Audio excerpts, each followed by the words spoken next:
BJP rebels violent, ಈತ Vijendra silent ಆಗಿದ್ದಾರೆ. BJP ಒಳಗಡೆಯ ಬಣ ಬಡಿದಾಟ ಮತ್ತೊಂದು ಹಂತವನ್ನ ತಲುಪಿದೆ. ಆ ಕಡೆ ಬಿಜೆಪಿಯ ರೆಬೆಲ್ಸ್ ಟೀಮ್ ಫುಲ್ ವೈಲೆಂಟ್ ಆಗಿದೆ, ಆದ್ರೆ ಈ ಕಡೆ ವಿಜೇಂದ್ರ ಸೈಲೆಂಟ್ ಆಗಿದ್ದಾರೆ. ಈ ಮೂಲಕ ಭಿನ್ನರ ದಂಡಯಾತ್ರೆಗೆ ಸೆಡ್ಡು ಹೊಡೆದ್ರ ಬಿಜೆಪಿ ರಾಜ್ಯಾಧ್ಯಕ್ಷ. ಹೈಕಮಾಂಡ್ಗೆ ದೂರು ಸಲ್ಲಿಸೋದಕ್ಕೆ ಯತ್ನಾಳ್ ಟೀಮ್ ರೆಡಿ ಆಗಿದೆ. ವಿಜೇಂದ್ರ ವಿರುದ್ಧ ಈಗಾಗಲೇ ಸಿಡಿದೆದ್ದಿರೋ ರೆಬೆಲ್ಸ್ ಟೀಮ್ ವಿಜೇಂದ್ರರನ್ನ ರಾಜ್ಯಾಧ್ಯಕ್ಷ ಪಟ್ಟದಿಂದ ಕೆಳಗಿಳಿಸೋದಕ್ಕೆ ಶತ ಪ್ರಯತ್ನವನ್ನ ನಡೆಸಿದ್ದಾರೆ. ಹೈಕಮಾಂಡ್ಗೆ ದೂರನ್ನ ಕೊಡೋದಕ್ಕೆ ಯತ್ನಾಳ್ ಟೀಮ್ ರೆಡಿ ಆಗಿದೆ. ರಾಜ್ಯದಲ್ಲಿ ಇದ್ದುಕೊಂಡು ಟಕ್ಕರ್ ಕೊಡೋದಕ್ಕೆ ಮುಂದಾದ್ರ ವಿಜೇಂದ್ರ 10 ದಿನದಲ್ಲಿ ಎಲ್ಲವೂ ಸುಖಾಂತ್ಯ ಅಂತ ಹೇಳ್ತಲೇ ಸಂದೇಶವನ್ನ ಕೊಟ್ರ.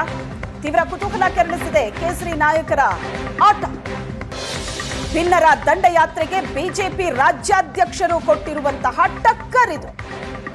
ಒಂದ್ ಕಡೆ ರೆಬೆಲ್ಸ್ ಟೀಮ್ ಫುಲ್ ವೈಲೆಂಟ್ ಆಗಿದೆ. ವಿಜೇಂದ್ರ ವಿರುದ್ಧ ದೂರು ಕೊಡೋದಕ್ಕೆ ರೆಡಿ ಆಗಿದೆ ಯತ್ನಾಳ್ ಟೀಮ್. ಆದ್ರೆ ವಿಜೇಂದ್ರ ಏನ್ ಮಾಡ್ತಾ ಇದ್ದಾರೆ ಈ ಎಲ್ಲಾ ಬೆಳವಣಿಗೆಗಳ ಮಧ್ಯೆ? ಒಂದಿಡೀ ತಂಡ ರೆಡಿ ಆಗಿದೆ, ತನ್ನ ವಿರುದ್ಧ ಸಿಡಿದು ನಿಂತಿದೆ. ಆರೋಪಗಳ ಮೇಲೆ ಆರೋಪಗಳನ್ನ ಮಾಡ್ತಾ ಇದ್ದಾರೆ. ಪಟ್ಟದಿಂದ ಕೆಳಗಿಳಿಸೋದಕ್ಕೆ ಶತ ಪ್ರಯತ್ನಗಳನ್ನ ನಡೆಸಿದ್ದಾರೆ. ಹಾಗಿದ ಮೇಲೆ ವಿಜೇಂದ್ರ ಏನ್ ಮಾಡ್ತಾ ಇದ್ದಾರೆ? ಸೈಲೆಂಟ್ ಆಗಿದ್ದಾರೆ.